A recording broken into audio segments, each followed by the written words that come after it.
अजय आलोक जी हाथ उठा रहे हैं। अजय आलोक जी किस बात पे काउंटर कर रहे हैं? और दर्शकों के सवाल है, मैं बिल्कुल जल्दी ले रही हूं, पर अजय आलोक। नहीं, सभा जी ने जो अपनी विश्लेषण दी बहुत अच्छा है, लेकिन नैरेटिव सेट करने की जो कोशिश है ना कि जो हार हुई है तो मोदी जी की हार होगी। सभा जी, हार कहां हुई है? आपके साथ मैं बैठा था 2009 के चुनाव के बाद, आपको याद होगा 206 कांग्रेस जीत के आई थी और आप उसको ऐतिहासिक जीत बता रही थी। नहीं, एक मिनट, मैं सभा जी मैं खत्म कर लूं। 206 जब कांग्रेस जीत के आई थी 2009 में, आपने उसे कहा था ऐतिहासिक जीत है, कांग्रेस अकेले 206 आई है, 1984 वाले दिन लौटने वाले हैं कांग्रेस के, और आज हम 240 जीत के सबसे बड़ी पार्टी बने हुए हैं और आप इसको मोदी की हार बता रही है। लगातार तीसरी बार प्रधानमंत्री बन रहे हैं, चुनाव पूर्व गठबंधन एनडीए फुल मेजॉरिटी के साथ मौजूद है, सारा काम कर रहा है, देश खुश है, देश ने मोदी जी को चुना है। आप नैरेटिव बना रही है कि मोदी हार गए। यही नैरेटिव की एक तो यूपी की बात कर रही हैं अजय आलोक जी, और दूसरा आपका कंपैरिजन हमेशा 400 के नारे से ही देखा जाता है। 400 का नारा लगाएंगे और 240 पे आएंगे तो लोग ये सवाल उठाएंगे। तो 400 नहीं आया तो हम हार गए। नहीं, 400 नहीं आया तो हम हार गए। 400 नहीं आया तो हम हार गए। नविका जी, मोदी जी तीसरी बार प्रधानमंत्री बने, पूर्ण बहुमत से एनडीए की सरकार है, 293 की सरकार है। अभी बजट के बाद जब फ्लोर टेस्टिंग पे वोटिंग होगा तो देखिएगा 300 से प्लस होगा। मोदी की गारंटी को कहां गया? अरे ये तो 99 के चक्कर में लटके हुए हैं। लगातार 3 चुनाव में 100 का आंकड़ा नहीं क्रॉस कर पा रहे हैं। देखिए, चिल्ला रहे हैं, अब नैरेटिव बनाने की कोशिश कर रहे हैं, विमर्श बनाएंगे। पिछले 50 साल को जोड़ लीजिएगा तो 289 सीट्स थी। बैठिए आराम से, 5 साल झुंझुना बजाइए अभी बैठ के। अभी कुछ नहीं होने वाला है, अभी और गर्त में मिलिएगा। गलती से बैसाखियों पर हैं और उसी बैसाखी को बचाने के लिए 2 स्टेट्स को देते हैं। नैरेटिव बना लिया एक बार, नैरेटिव बना लिया, अब नहीं बनेगा। सारी चीजों का मजाक बना दिया, कुछ ना कुछ आप देते ही रहेंगे। मुस्लिम मुख्यमंत्री दिया ना अभी उत्तर प्रदेश को, अब ये बहुत चीज दीजिएगा, पूछेगी आपसे दीजिएगा। अरे आप तो ना 3 में ना 13 में भाई, उत्तर प्रदेश में आपकी अभी तो समाजवादी पार्टी के बिना उत्तर प्रदेश में समाजवादी पार्टी को चिढ़ाने के लिए बोल रहे हैं कि मुस्लिम मुख्यमंत्री देंगे। पूरा आपका पुलिस प्रशासन फेल हो चुका है। हो जाएगी, एक भी सीट आपके थाने के थाने सस्पेंड हो रहे हैं, एक भी सीट आपके दरोगा, आपके एसपी लूट और हत्या में पाए जाते हैं। नहीं बोलने आप लोग पूरी तरह से फेल हो चुके। हर तरफ से भय, भूख और भ्रष्टाचार का माहौल है। हाँ, आपके कहने से इसीलिए योगी जी दूसरी बार सत्ता में आए, इसीलिए मोदी जी तीसरी बार प्रधानमंत्री बन गए। चलिए, पब्लिक के बहुत से सवाल हैं। कश्यप वैद्य का वडोदरा से सवाल है, जो मोबाइल लैपटॉप चलता है उसमें पासवर्ड होता ही है। इंडिया गठबंधन का तो मोबाइल लैपटॉप चला ही नहीं, तो पासवर्ड कहां से होगा? भाटी जी जवाब दे दीजिए।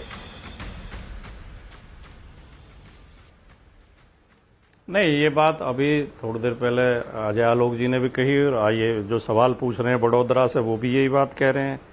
इंडिया गठबंधन का क्यों नहीं चला? इंडिया गठबंधन ने बहुत शानदार प्रदर्शन किया, अच्छा वोट हासिल किया।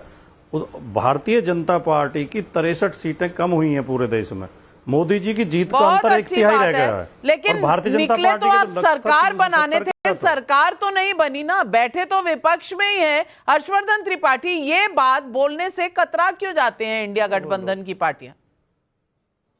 देखिए, मुझे लगता है नविका जी, राजनीतिक तौर पर वो कोशिश की है जिसके लिए इस गठजोड़ का, और मैं इंडिया तो नहीं कह सकता हूं, किसी भी विपक्षी गठजोड़ को देश का नाम देना, वो कल टूटेगा, पिटेगा, एक दूसरे को गाली देगा, तो ये मतलब मैं ये अपराध नहीं कर सकता हूं। ये पाप है जो अगर किसी गठजोड़ को, कोई राजनीतिक दल को कोई देश का नाम दे तो।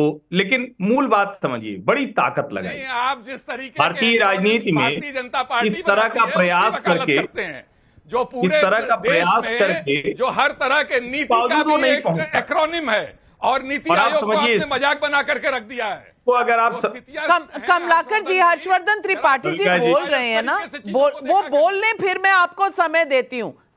त्रिपाठी जी बोल रहे हैं तो जो बोल रहे हैं उसी पे बोल रहा हूँ। जो बहुत मेहनत करके, और कई बार होता है कि आप लगातार बहुत कुछ करते जाएं, बहुत मेहनत करके, सारी कोशिशें करके भी आप सफल न हो पाए तो फिर मुश्किल होती है। तो आपको लगता है कि नहीं, जिसको सफलता मिली वो तो हम स्वीकार नहीं करेंगे।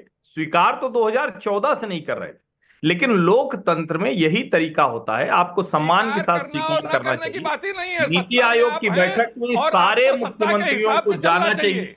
जाके अपना हिस्सा मांगना चाहिए और उस हिस्से के आधार पर अपने राज्य का विकास करना चाहिए। लेकिन जब आप बजट के पहले होनी चाहिए राजनीति का अखाड़ा बना देंगे।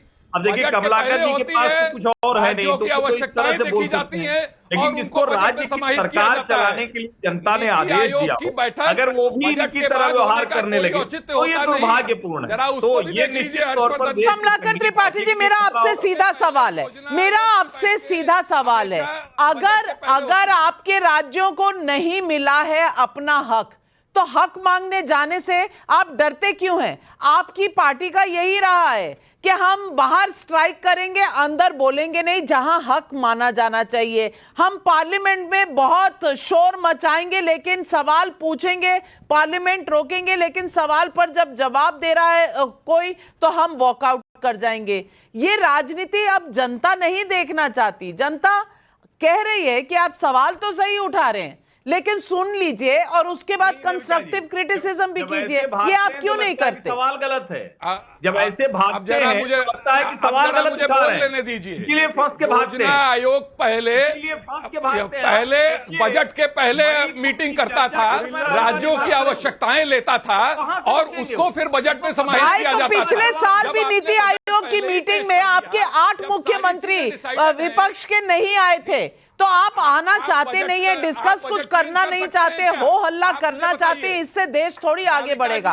अतुल कुमार सोनी का बिलासपुर छत्तीसगढ़ से सवाल है, यूपी में बीजेपी अपनी हार का कम से कम गंभीरता से मंथन तो कर रही है, कांग्रेस मध्य प्रदेश, गुजरात, दिल्ली, ओडिशा में फेल हुई, अपनी शर्मनाक हार का मंथन क्यों नहीं करती? सुन लीजिए, पब्लिक पूछ रही है कमलाकर त्रिपाठी जी। शंकर लाल राठौर का देवस मध्य प्रदेश से सवाल है, आज यूपी में बीजेपी की अनबन दिख रही है, लेकिन चाचा भतीजा की अनबन और पिता से भरी सभा में माइक छीनना क्या था? पीयूष आहाया का राजकोट से सवाल है, ये इंडिया गठबंधन वालों को अपने घर में लगी आग से क्या कोई मतलब नहीं है? क्यों एनडीए के घर में हुए झगड़े पर आनंद ले रहे हैं? भाटी जी जवाब दीजिए, पहले अपना घर देख लीजिए।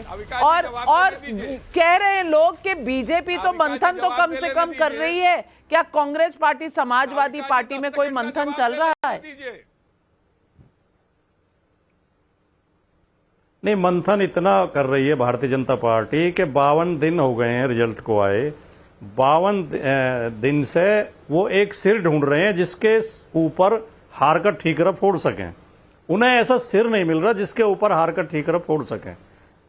कि दिल्ली योगी आदित्यनाथ के सिर पर ठीकरा फोड़ना चाहती है, योगी आदित्यनाथ अमित शाह के सिर पर ठीकरा फोड़ना चाहते हैं, अमित शाह आरएसएस के ऊपर ठीकरा फोड़ना चाहते हैं। भारतीय जनता पार्टी के अंदर से, जैसे शुरू में मैंने कहा था, अलग अलग स्वर आ रहे हैं। कोई कह रहा है कि आरएसएस के लोगों ने टिकट बेच दिए, कोई कह रहा है कि दूसरी पार्टियों से आए हुए लोगों को टिकट दिए गए, बीजेपी के समर्पित कार्यकर्ताओं को कोई पूछ नहीं हुई, कोई कह रहा मुख्यमंत्री की सलाह नहीं ली गई। तो ये मंथन भारतीय जनता पार्टी में चल रहा है। आलोक जवाब दे। राजनीति के लिए आप उचित समझती हैं तो ठीक है। बड़ी भारतीय जनता पार्टी की चिंता है भाटी जी। अरे क्यों दुबले हो रहे हैं भारतीय जनता पार्टी की चिंता करने में? एक बार तो 10 साल के बाद आपका फांका टूटा है, 37 सीटें मिल गई, तब भी अपने बेस्ट परफॉर्मेंस को छू नहीं पाए। क्यों मिली है ये आप भी जानते हैं बहुत अच्छी तरह से। आप खुद ही बताइए, नकाट की हंडी अब दोबारा नींद आ जाती है रात को, आरक्षण के लिए दोबारा जाएंगे? आरक्षण खत्म हो जाएगा, हाँ संविधान फिर बचाने जाएंगे, संविधान बचाने जाएंगे और मानसून की सरकार बनवाएंगे, तो आपका तो चेहरा और चरित्र धीरे धीरे सब सामने आ जाएगा। देखिए लोग पछता रहे हैं, ठीक है ना, जो आपको इतनी सीटें दे दी, लोग पछता रहे हैं उत्तर प्रदेश में भी कि क्यों इतनी सीटें दे दी। लोगों को पता चल रहा है, हम बताएंगे ना। मैंने कहा ना, कर रहे हैं जो पछता रहे हैं। एक बार आपका विमर्श चल गया, नैरेटिव का खेल है, अब ना चलेगा, अब ना चलेगा, अब ना चलेगा। आप कितना भी बनाते रहिए, हमने बहुत शानदार प्रदर्शन किया। अरे क्या शानदार प्रदर्शन किया? 99 पे कांग्रेस रुक गई, 37 पे आप रुक गए। आपको स्ट्रैटेजी समझ ही में नहीं आ रही है। ममता बनर्जी बोलती है इंडिया मैं हूं, जाके अरविंद केजरीवाल के यहां स्ट्रैटेजी बनाती हैं, अखिलेश को पहले बुला लेती हैं। कितने नंबर हो गए? 37, 29, 3, हेमंत सोरेन 3, 3, 6, 72 तो वो भी निकल जा रहे हैं। और कौन कहां जाएगा कहां नहीं जाएगा, ये आप मुझसे बेहतर जानते हो इन दलों को। मुझे क्या बोलने की जरूरत है? हमें जो एडवाइस कर रहे हैं तो आप तो हमारे यहां देख चुके हैं।